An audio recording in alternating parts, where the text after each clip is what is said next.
Hoje a gente recebe aqui no estúdio do Labicom alguém que conhece a área da pesquisa de dentro, como pesquisador, orientador e agora como responsável por ela aqui na UCDB.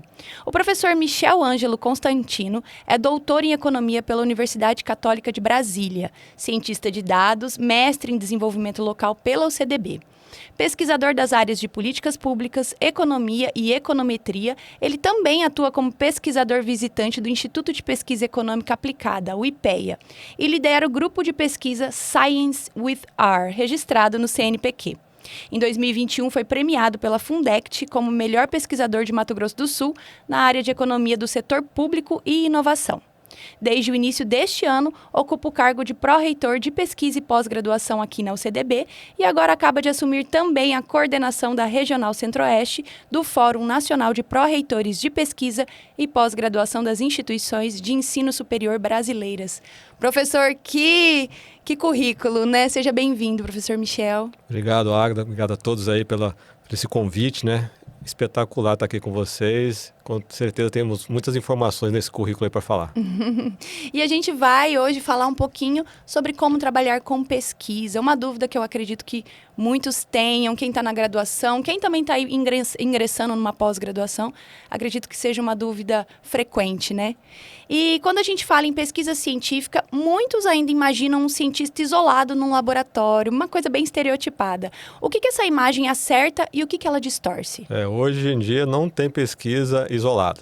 As pesquisas todas são em rede, né? Você tem que ter parceiros para fazer pesquisa. Então, você não conhece tudo, né? Então, tem gente que é bom em econometria, tem gente que é bom em psicologia, tem gente que é bom em laboratório. Você tem que ter parceiros para fazer pesquisa. E assim a gente faz na UCDB. Na UCDB, a gente tem realmente parceiros no mundo inteiro.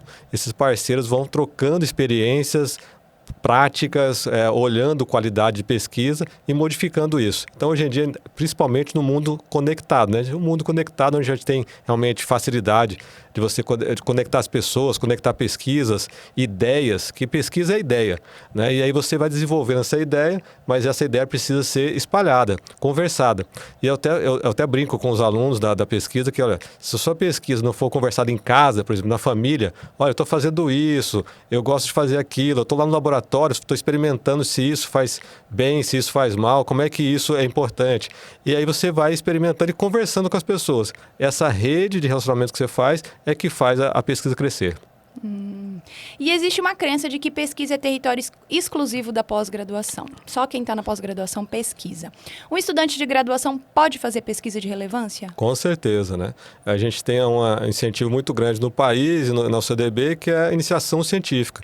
Então, realmente, a pesquisa começa lá na escola, né? Quem lembra da escola, a gente faz as feiras de ciência para isso, para estimular a questão da ciência. Minha filha de 3 anos, a semana passada, ela estava numa feirinha de ciência de 3 anos para montar lá. E ela, no carro, ela começou a me explicar, olha, pai, eu fiz isso, a água passou pelo caninho, mostrou isso e tal. É isso, essa ideia de pesquisa tem que começar desde a escola e começa na escola, depois vem aí para o ensino médio e aí na graduação a gente tem realmente um plano organizado, que é a iniciação científica, onde o graduando que quer fazer pesquisa recebe uma bolsa e dessa bolsa ele vai desenvolvendo a pesquisa junto com pessoas da graduação, pessoas do mestrado, do doutorado, e aí você tem uma rede que você vai montando com isso e desde a graduação você já começa a olhar, olha, eu quero ser cientista, eu quero ser pesquisador, não aquele pesquisador que coloca o jaleco branco lá, cabelo espetado como Einstein, não é só isso, né? Você tem vários tipos de pesquisadores, pesquisadores sociais, pesquisadores de laboratório, e você vai desenvolver isso. Mas na graduação você tem que ter, pelo menos, aquele estímulo para ter a ideia, então querer fazer alguma coisa diferente nessa pesquisa. E o que representa você já assumir desde a graduação essa parte da pesquisa, começar uma iniciação científica? Uma coisa é importante, os dados que a gente analisa, os alunos que começam na graduação são os melhores alunos da ciência. Então, se você tem cientistas depois no futuro, esses que começaram na graduação, eles já vão criando, vamos chamar assim de casca grossa, para a pesquisa, vão entendendo que o processo é demorado, que o processo tem uma metodologia, e aí você tem um melhor profissional ali depois. Claro, eu estou colocando isso em geral, que é os dados que a gente olha, mas você ter, até na pesquisa, desde a graduação, desperta em você, pelo menos, a curiosidade de saber coisas novas. Então, isso é um ponto mais importante. Para mim, trabalhar com pesquisa é ser curioso, é buscar coisas novas. E também não depender de opiniões alheias. Você pesquisar aquela opinião, aquela informação para saber se é verdadeiro ou não. Uhum.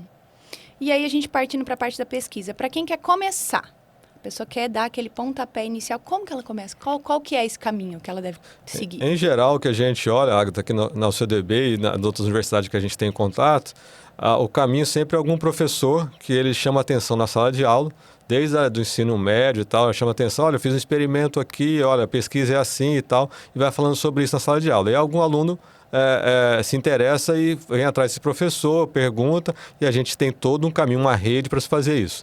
Outra questão é outro colega que já fez pesquisa e começa a conversar sobre aquela pesquisa e se interessa por aquilo. E a gente tem hoje em dia os alunos muito conectados na internet e aí eles ficam perguntando na sala de aula, na graduação principalmente. Eu gosto muito disso. Você começa a desenvolver isso em sala de aula, não só a pesquisa, mas a aula em si, e o aluno fala assim, mas como é que funciona isso? Aí você fala assim, olha, teve uma pesquisa que começou lá na década de 50, essa pesquisa hoje está, por exemplo, vamos falar da IA, por exemplo. Né? IA foi lá da década de 50, já tinha IA, e desenvolveu essa IA até lá. Hoje a gente tem os algoritmos feitos na década de 50, está sendo utilizados hoje na IA. Então, você começa a estimular o aluno nessa parte, aí ele se interessa e ali ele começa a conversar com o professor, com o colega, procura os primeiros departamentos dentro da universidade. Aqui a gente tem o PIBIC, né, que a gente faz essa iniciação científica, a gente tem o PIBIC que ajuda o aluno a procurar um projeto, a encaixar ele com o professor, orientador, e aí ele começa a entender. Entender é o quê? Saber que existe uma metodologia para se fazer pesquisa. Então você entende a metodologia, tem um método claro, olha, você segue esse passo, e aí ele começa a construir. E essa formação metodológica é que muda totalmente o patamar dele, porque ele começa a entender que existe um caminho, né? As coisas não nascem de uma hora para outra, existe um caminho, e esse caminho às vezes demora mais, demora menos, mas existe um caminho para se fazer a pesquisa. E é assim que a universidade faz, forma essas pessoas para pensarem como cientistas. Então, basicamente, resumindo, a pessoa precisa ter contatos, precisa se relacionar dentro da universidade. Vamos falar na linguagem mais atual. A gente não tem os seguidores, né? A gente não segue pessoas que acham que é interessante lá no Instagram ou em outras redes sociais. Legal. Então, você também vai seguir o professor que você achou interessante aquele assunto. Então, se é a IA, que é do momento, se é uma pesquisa sobre direito, sobre leis, você vai seguir aquele professor e aquele professor vai te indicar ali o caminho para fazer as pesquisas. Em geral, o professor já fez a pesquisa e ele vai te indicando, olha, tem aqui um caminho, tem um departamento que mexe com isso, que é o PIBIC, e aí você tem essas redes que você começa a criar a partir daí. Hoje a gente tem no UCDB praticamente 300 alunos na graduação fazendo pesquisa. Né? Você vê que é mais ou menos ali, eu acho pouco ainda, parece que é muito, mas eu acho pouco. Poderia ter mais de 1.000 alunos ali fazendo isso, a gente tem bolsas para isso. E aí, o que esses alunos querem quando você pergunta para eles? Eles já entenderam que a pesquisa foi um professor que brotou uma ideia ali e ele já tinha em casa, olha, poxa, eu pensei em fazer isso e tal. O professor falou sobre isso, gostei, agora eu vou desenvolver a minha pesquisa sobre isso. E a gente tem resultados fantásticos desses alunos, porque depois que eles começam a desenvolver, a visão crítica de mundo, a visão que eles olham para aquela situação muda totalmente. E aí, para quem ainda não entende muito bem sobre o assunto, existe a iniciação científica que você estava falando, mencionou, e tem também o trabalho de conclusão de curso que, quando ele não é prático, né, ele é teórico, mais teórico, você acaba tendo que fazer uma pesquisa extensa também, né? Com certeza. Só que eles não são coisas similares. Não. A gente tem tipos de pesquisa diferentes, né? E aí cada aluno vai com do seu perfil, né? Tem aluno que gosta mais de uma pesquisa mais teórica, né? Filosófica, vamos dizer assim. Então eles começam a desenvolver teorias. E essa pesquisa talvez é a mais difícil. É uma pesquisa realmente densa, que tem que ler muito, né? Tem que entender de todos os autores ali para desenvolver uma revisão da literatura muito forte, então tem que ter uma literatura bem profunda para desenvolver a teoria. Então a teoria também não é simples, né? E depois tem a pesquisa prática aplicada, né, que é o que eu gosto mais, que é realmente a aplicação da pesquisa, que é você pesquisar com pessoas, entender comportamentos, entender como é que as pessoas se incentivam, mudam de comportamento, olhar o mercado, olhar as trocas que existem, e aí você olha na aplicação e vê, bom, tem uma teoria que fala isso, fala o seguinte, por exemplo, que eu quero saber por que as pessoas consomem mais esse tipo de produto. E aí vai para a aplicação, vai entender as pessoas, fazer um questionário, perguntar, essa pesquisa aplicada te mostra realmente se é verdade o que você pensava no início ou não, que é a hipótese de pesquisa. Então, olha o método aí. Né? Então, você vai verificar se isso é verdadeiro ou não naquele momento. E isso é interessante, porque na pesquisa você também não pode ter muito amor àquela causa, aquele tema, né? Porque às vezes você tem muito amor sobre aquilo, eu sempre achei que isso acontece assim. Aí quando você vai para a pesquisa, você acredita, na verdade não acontece daquele jeito, a pessoa se frustra. Não, o pesquisador ele tem que fazer esse teste para entender isso. Então, esse tipo de pesquisa aplicada ou mais teórica, né? Qualquer tipo de pesquisa é importante e é importante ver também qual que é seu perfil como pesquisador para desenvolver isso. Eu já ouvi falar muito que é o de você soltar, libertar a pesquisa, que você fica muito tempo ali pesquisando e você nunca encerra a pesquisa. Aí chega um momento que você tem que pôr o ponto final ali nela, independente de como tá. Essa é uma história ótima. Essa história aí é o seguinte, em geral os alunos não querem parar de pesquisar e acham que sempre não terminou a pesquisa. Então, não tem alguma coisa faltando ainda, né? E aí você, seja no TCC, seja no PIBIC, seja no mestrado, doutorado, não, mais um pouquinho, mais alguma coisinha, nunca termina.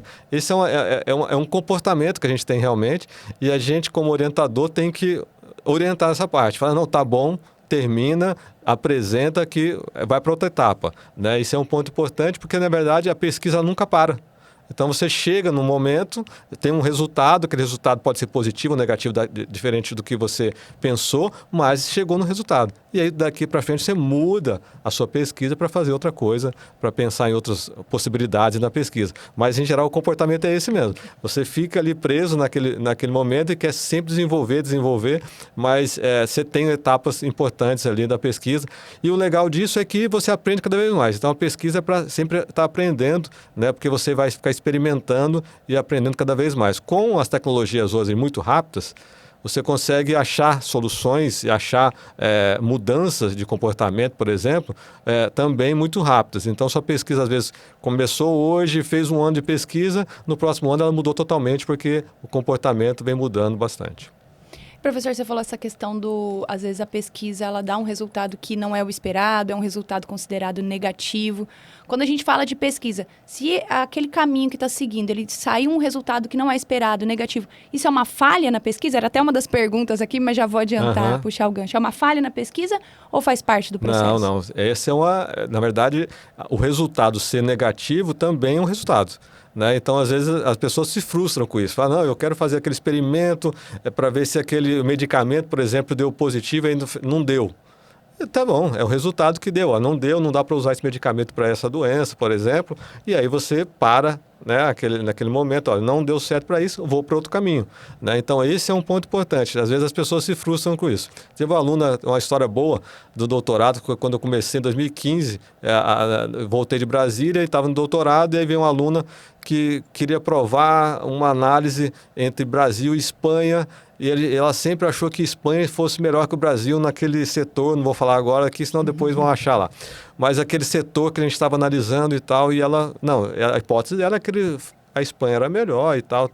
E aí, quando ela fez a análise com um método apropriado e tal, ela chegou no final e achou que o Brasil era mais eficiente daquele momento. E ela falou assim, não, tá tudo errado. Né? Não é assim, a Espanha é melhor e tal. Eu falei, não, mas o resultado deu isso. Né? Então você entende que o resultado deu isso, às vezes não é o que você queria, mas o resultado é esse, e agora você vai escrever sobre esse resultado e acabou. Né? Então isso não é errado, é o certo que você conseguiu achar, só que a gente tem muitas convicções, né, pessoais, né, naquele sentido, a gente tem um amor que a gente coloca na pesquisa, porque na verdade quem faz pesquisa gosta muito, e esse amor talvez atrapalhe, né, esse resultado final, porque você se frustra, mas na verdade é um resultado Você tem que ter. Outro ponto importante é, os alunos também têm muito frustração com a questão da publicação. Esse é um ponto legal que a gente ensina, olha, vocês têm que publicar em artigos, tem que escrever capítulos de livro, e a gente incentiva muito isso aqui na UCDB. No ano passado, Agatha, a gente publicou em um programa só 20 livros, todos esses livros com alunos da iniciação científica, do mestrado, do doutorado. E aí a gente às vezes submete alguns artigos para a revista. Eu submeto em geral 20 a 30 artigos por ano. E desses 20, 30 artigos, você tem ali pelo menos 30% que são negados. Chega na revista lá, analisa, olha, não cabe aqui, a gente não gostou da sua pesquisa, alguma coisa assim. E são negados. Isso faz parte, porque você tem uma banca que vai avaliar aquele artigo, se vai para a revista ou não. E aí, quando se inicia a pesquisa, a ciência, os alunos de iniciação científica, do mestrado, doutorado, vão submeter artigos também. E aí os artigos voltam. Né? Olha, foi negado e tal, aí eles começam a chorar. Uma frustração. Né? É uma frustração, mas faz parte, né? Porque realmente você tem ali vários artigos sendo submetidos e às vezes esse artigo volta. E aí a gente explica, isso faz parte, volta, você corrige novamente, envia novamente. Então esse é o jogo que a gente joga aí da ciência. E isso faz parte porque se todos os artigos forem publicados, imagina, tem que ser avaliado por pares, tem que ser certinho para poder ter realmente resultados impactantes para a sociedade. E como que se constrói uma pesquisa do zero? Eu sei que é bem abstrata a pergunta, né? Ainda mais para um pesquisador, porque é um processo, você está falando que se leva um tempo, tem essas redes de contato, você vai ver o que você se interessa mais. Mas como construir essa pesquisa do zero? Existe uma sequência que funciona ou para cada um vai ser de uma forma? Eu tenho uma receita minha, né? A receita é, comece com uma pergunta. Ache uma pergunta de algum problema que você quer resolver. Essa é a receita. Isso de qualquer assunto? Qualquer assunto. Ache a pergunta. Você tem que achar uma pergunta. Se você não achou a pergunta, não começou a pesquisa ainda. Tem que ter uma pergunta, que essa pergunta é que vai nortear todo o processo de análise. Então, a pergunta é o ponto inicial. Qual a pergunta você quer fazer para você desvendar, para você investigar naquela pesquisa? Então, esse que eu falo. Quando todo aluno vem falar comigo, cadê sua pergunta? Tem uma pergunta? Bom, já tem o seu caminho. Já é um começo. É o começo, parte dali. Então, pergunta bem feita. O pessoal não está gostando muito de perguntar agora para as IAs, não é? Tem várias perguntas sendo feitas, sendo desenvolvidas, né? E assim, eu acho que muitas perguntas que deveriam ser bem pensadas. Mas a pergunta é o ponto inicial da pesquisa. Então, quem quer fazer pesquisa hoje tem que começar com a pergunta. Qual a pergunta? Qual a sua pergunta? Quando eu vou para a área de economia, que é a sua área, Agatha, quando eu vou para a área de economia, eu faço outra questão. Eu falo assim, faça para mim uma equação. Qual a sua equação? Monte a sua equação matemática, que a sua equação é a sua pergunta. Qual a relação entre as variáveis que você quer analisar? Então, a pergunta de pesquisa é que começa tudo. Né? Eu quero saber a relação entre isso e isso, quero saber o impacto disso, quero saber o que aconteceu, o que vai acontecer com isso. A gente não tem várias perguntas, acho que o que mais tem no mundo hoje são perguntas. Né? As respostas a gente está procurando, e é isso, a ciência faz isso. Então, começou com uma pergunta, dali você consegue desenvolver ali o problema de pesquisa, você consegue desenvolver o método que você vai fazer e toda a trajetória científica para responder aquela pergunta no final. Então, para quem quer começar, qual que é a sua pergunta? Né? Então, se alguém fosse me mandar um e-mail hoje, eu quero fazer um mestrado na UCDB e eu quero que você seja meu orientador, eu vi lá seu currículo e tal, a Agatha contou a história, fez um marketing danado do seu currículo aí, então, o que eu faria agora? Eu faria isso, uma pergunta e mandaria para mim no e-mail. Ó, minha pergunta de pesquisa é essa, o que você acha? E dali eu com certeza responderia com várias outras perguntas, porque aí você vai alimentando aquilo para desenvolver toda a pesquisa. E professor, você falou dessa questão, aí você vai desenvolvendo, né, a partir da pergunta, um método, e aí entra o papel essencial do orientador, né? Qual que é esse papel para quem está de fora, para quem não entende? Qual é o papel do orientador e como que esse estudante, esse acadêmico, esse futuro pesquisador ou já pesquisador pode extrair o melhor dessa relação? O orientador tem um papel fundamental de balizar ou então colocar ali fronteiras para a pesquisa. Como fazer isso? Em geral, quando você entra na iniciação científica, ou no mestrado, no doutorado, alguma coisa ligada com ciência, você quer salvar o mundo. Então, o aluno tem essa ideia de salvar o mundo, quer responder alguma pergunta muito ampla, e ali você tem sempre, por isso que a gente chama de stricto sensu. A gente precisa responder alguma coisa específica, estrita. Um recorte um recorte. E aí é a hora do orientador falar, olha, essa pergunta é muito ampla, você não vai conseguir alcançar isso. Vamos até aqui. E aí você coloca ali as bases para fazer aquilo, o método que pode ser utilizado. E aí isso é um ponto importante, porque aí você vai pegar o aluno e falar assim, olha, nessa sua pergunta aqui, você precisa estudar esse método aqui. Então agora você vai estudar esse método para você entender como é que você elabora o seu procedimento de pesquisa. E aí ele vai estudar esse método. Então o orientador é nesse momento que primeiro, ele baliza a sua pesquisa, fala assim, olha, está muito ampla e você vai chegar aqui, que em geral a gente quer realmente salvar o mundo, né? Principalmente a gente tem alunos das ciências ambientais, né? Então, olha, como é que eu salvo o mundo dos impactos ambientais e tal, acontecendo e tal, mudanças climáticas, né?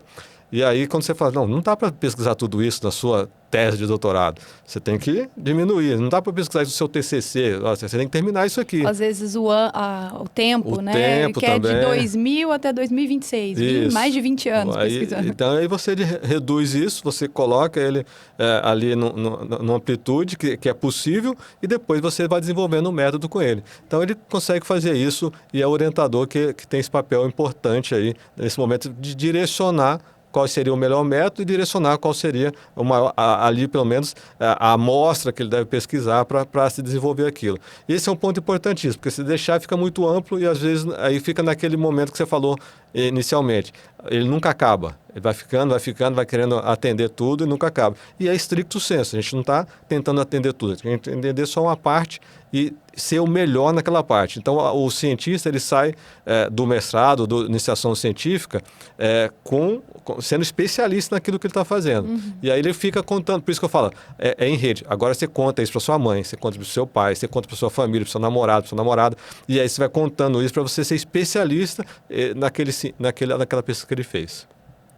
E aqui, agora partindo para o CDB, agora a pergunta como pró-reitor, né? Quais são as principais linhas de pesquisa ativas aqui hoje na UCDB e o que cada estudante tem que analisar aí antes de escolher cada uma? A gente tem um portfólio de 5 programas, né, de mestrado e doutorado aqui, que não exclui o pessoal da iniciação científica, que pode ser mais amplo, né, porque você tem 33 cursos na graduação, então você pode abrir mais esse leque para pesquisa, mas no programa de mestrado e doutorado você tem 5 dimensões muito, muito importantes.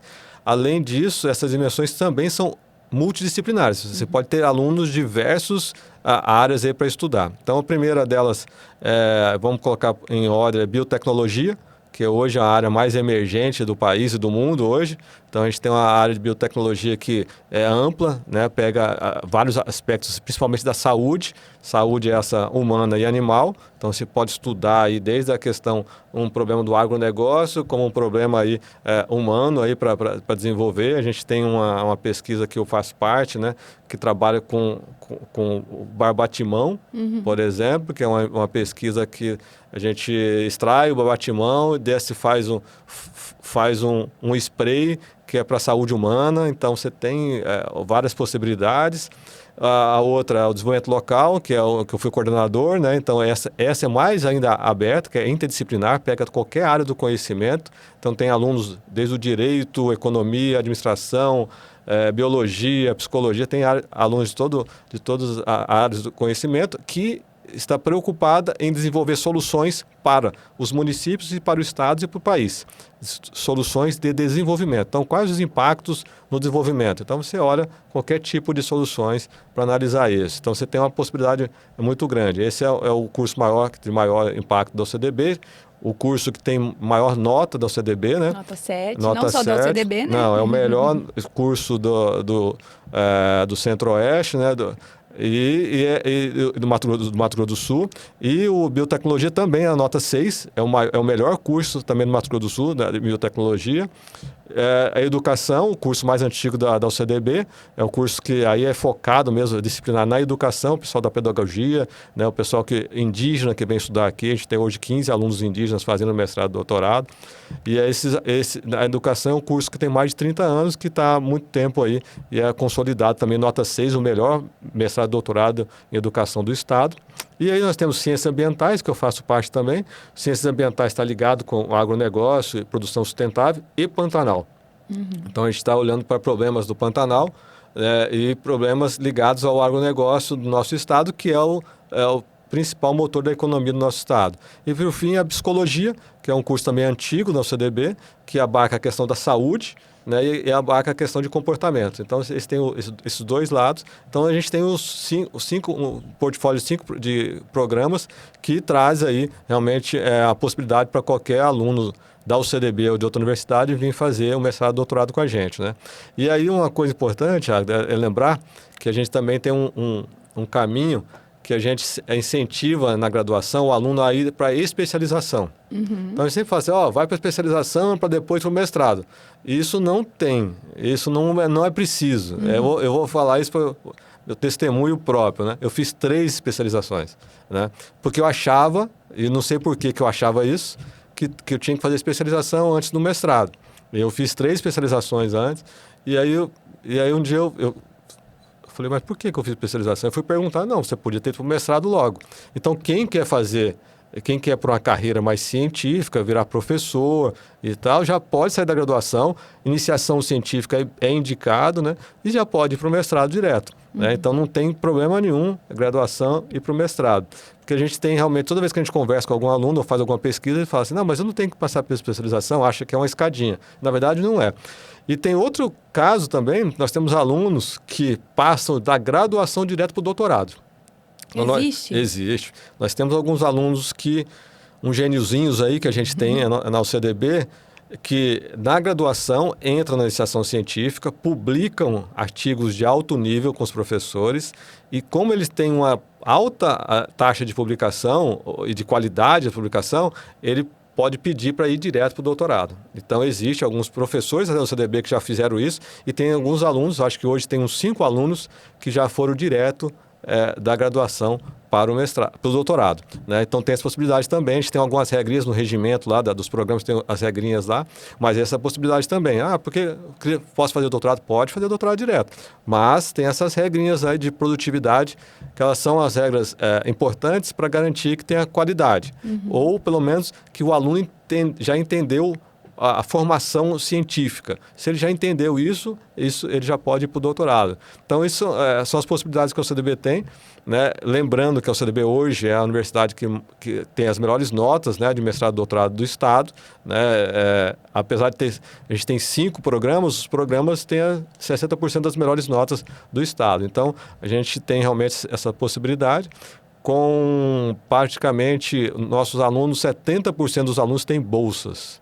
Essas bolsas não são... Eu ia chegar nessa parte da bolsa, porque a gente fala de trabalhar com pesquisa, mas o trabalhar também, em muitos casos, né, as pessoas precisam de um incentivo financeiro para pesquisar, porque também é um trabalho, né, professor? Com certeza. Então, hoje a gente tem, como os programas têm notas muito boas, a gente tem um incentivo da CAPES e do CNPq com bolsas. Essas bolsas vão diretamente para os alunos. Então, os melhores alunos que estão dentro dos programas recebem bolsa. Hoje, 70% dos alunos têm bolsas, né? Então, tem 2 tipos de bolsa. Tem uma bolsa que paga a mensalidade e tem uma bolsa que, além de pagar a mensalidade, ainda sobra um dinheiro para o aluno. Então, os alunos melhores ainda recebem essa segunda bolsa que paga a mensalidade e ainda tem um valor que eles recebem lá. Um valor é um pouco menor para o mestrado e um pouco maior para o doutorado. Né? E eles recebem isso o curso inteiro. Então, tem alunos aqui que ficam mestrado e doutorado recebendo bolsa e ele fica só incentivando a fazer pesquisa. Então, isso é importantíssimo. A gente tem essa parceria com a CAPES, CNPq, vem aumentando o número de bolsas ao longo do tempo. Né? Além dessas bolsas, a gente também tem algumas bolsas da UCDB mesmo, que a gente consegue colocar, e além de outros programas que a gente fez junto com a Fundect, que é do Estado, tem outros programas que a gente fez junto com com a Secretaria de Estado, Prefeitura, que também tem algumas bolsas que a gente coloca para alguns alunos. Então, isso é fundamental, porque às vezes eles vão vou para o CDB, vai ter que pagar e tal. Se for um bom aluno, se matricula, faz o processo seletivo e concorre à bolsa, que é possível também, né, no CDB. Na verdade, a maior parte desses estudantes 70%. recebem bolsa. Recebem né? bolsa. Bem mais. Quase 100, né, professor? Quase 100%. 70% é uma porcentagem alta. E você aí nessa sua caminhada, que já passou por várias partes aí da pesquisa, agora como pró-reitor, quais mudanças que você já conseguiu observar em estudantes, nos estudantes ali? Então, esse estudante vem da graduação e ele quer aprender um pouco mais, entra no mestrado. Que mudanças reais, assim, que você conseguiu ver nesses estudantes? Olha, eu até escrevi esse dia sobre isso. Fazer um mestrado hoje é o divisor de águas para os estudantes. A formação que ele consegue nesses 2 anos de mestrado parece que é rápida mesmo, mas muda totalmente, porque, na verdade, você não tem mais aquela amplitude da graduação. Então, você fica 4, 5 anos na graduação, é muito generalista a graduação. Aí, quando você vai para o mestrado, você fecha, você vira especialista. Então, o conhecimento se concentra em você. E, além disso, eu até escrevi isso lá no LinkedIn. Falei, olha, além de você mudar o patamar, né, você está indo por um nível de 2 a 3% de pessoas no Brasil que tenha mestrado, você ainda tem... você tem um conhecimento diferenciado e o que mais constrói, Agatha, nesse processo é o network. Ali você começa a trocar informações dentro do programa com professores, com outros alunos, com profissionais, com visitas que se fazem, pessoas que vêm de fora para o programa, que você conhece. Esse network cria realmente uma expertise muito grande. Então, quando você olha, a gente tem que fazer isso a cada 4 anos na CAPES, é um relatório que a gente faz a 4 anos, que você tem que olhar a autoavaliação. Então, você avalia onde os alunos, depois do mestrado, antes do mestrado, o que eles faziam, qual era o emprego, qual era a produção, e depois do mestrado, até 5 anos, a gente acompanha os alunos. Isso. E nesse acompanhamento dos alunos, a gente fica sabendo o que aconteceu. Então, assim, a maioria dos nossos alunos viraram secretário de Estado, viraram na prefeitura alguma coisa de gestor público, passaram em concursos públicos. Então, mudou totalmente a vida. Então, em geral, os alunos, 90% dos nossos alunos mudam totalmente o patamar e a gente vê que realmente o mestrado influenciou muito a vida deles, principalmente quando você olha a expertise e aonde eles foram parar com aquele mestrado.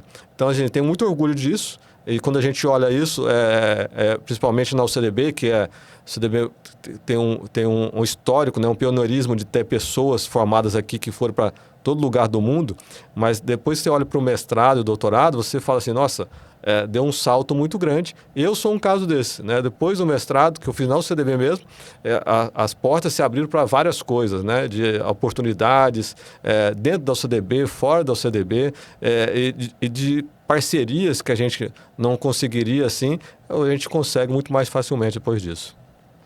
E aí, quem está pensando em entrar na pós-graduação, está naquela dúvida, assim, para você que também conhece bastante da área, que inclusive, né, teve a vida modificada a partir de um mestrado, o que a experiência com a pesquisa pode mudar aí nessa decisão? Pode fazer esse estudante falar sim para a pesquisa? O caminho que em geral, o pessoal que vem fazer a pesquisa com a gente, eles tem já algum caminho que ele quer seguir. Por exemplo, que é de ser professor, de ser pesquisador, ou de ser gestor público, ou trabalhar em alguma empresa e vem fazer alguma atividade para isso. Mas o que muda mesmo, realmente, é a forma como que você avalia o mundo.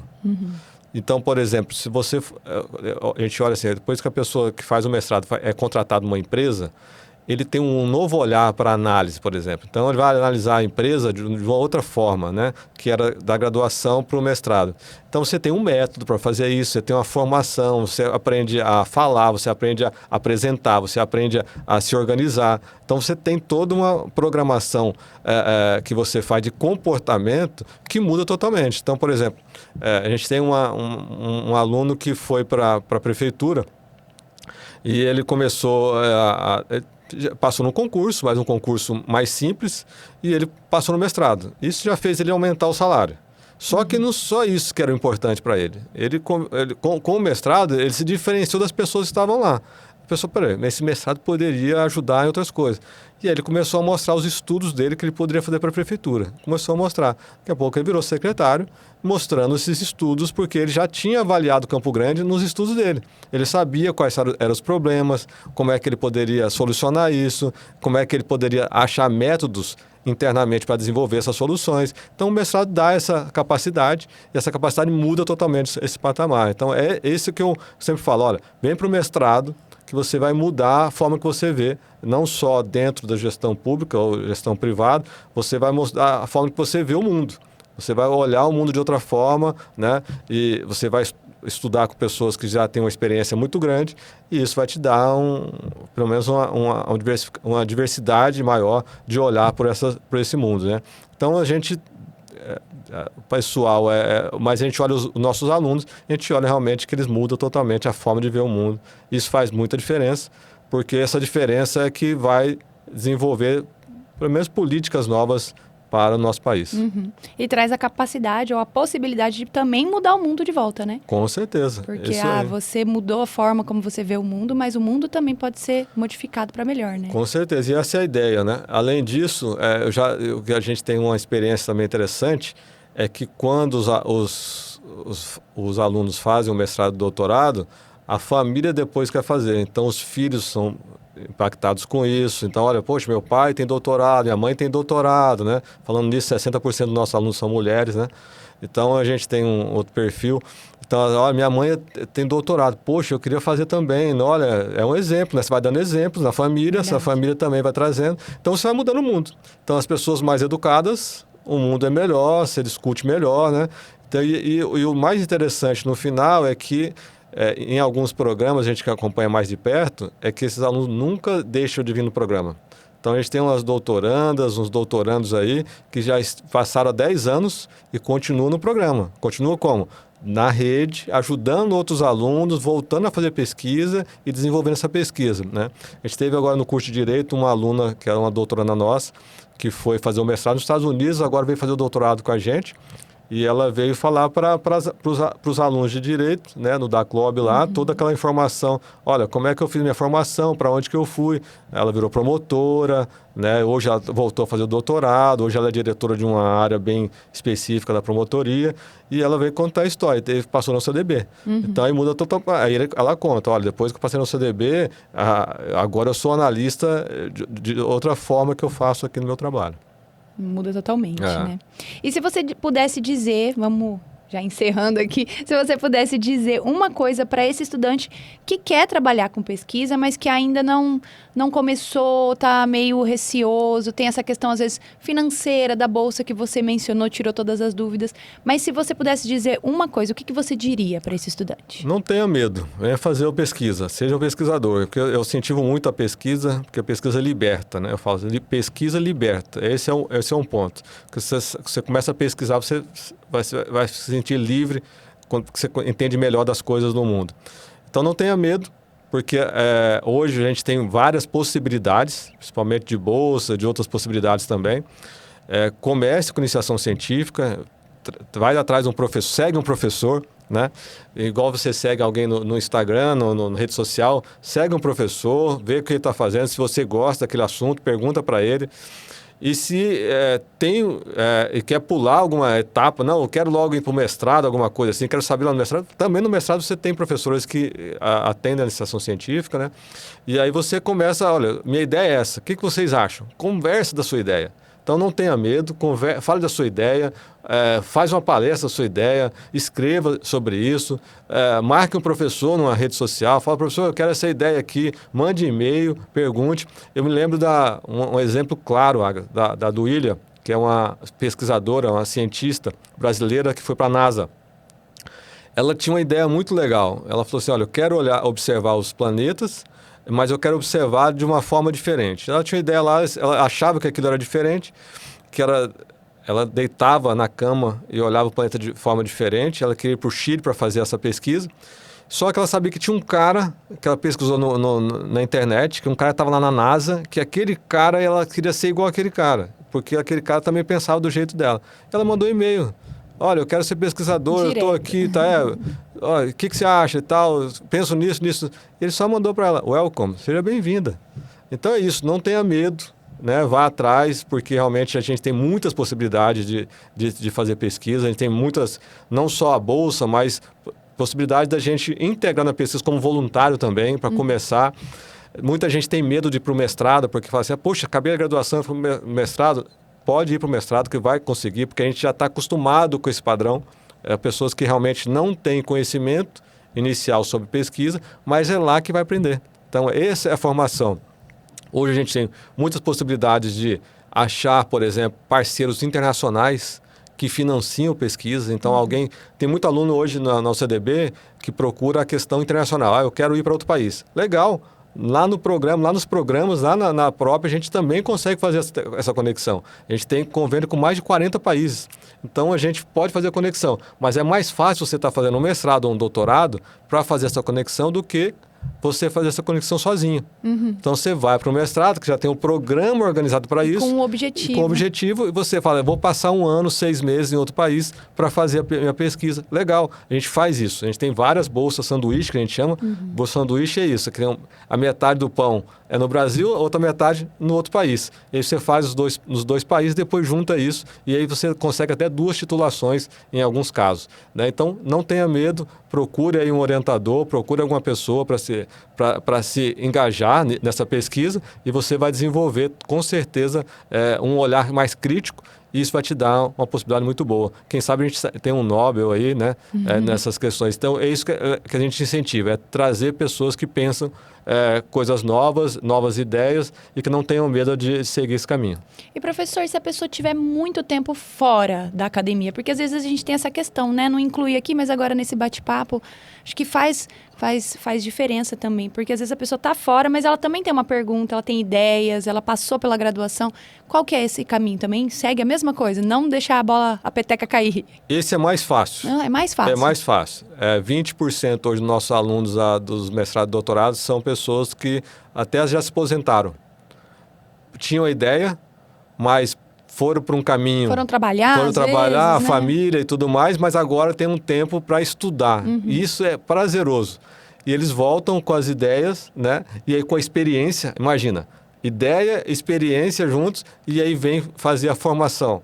Isso é fantástico. Também acontece, a gente tem aí 20% mais ou menos dos nossos alunos hoje tem uma idade maior, com família já, com experiência, e aí vem fazer o mestrado, doutorado. E outra coisa importante, essa pergunta é fantástica. Hoje, após pandemia, a gente conseguiu adequar os programas para atender profissionais e pessoas que não têm tempo. Então, pós-pandemia, virou tudo online, né? Remoto, a gente conseguiu adequar processos de aprendizado híbridos.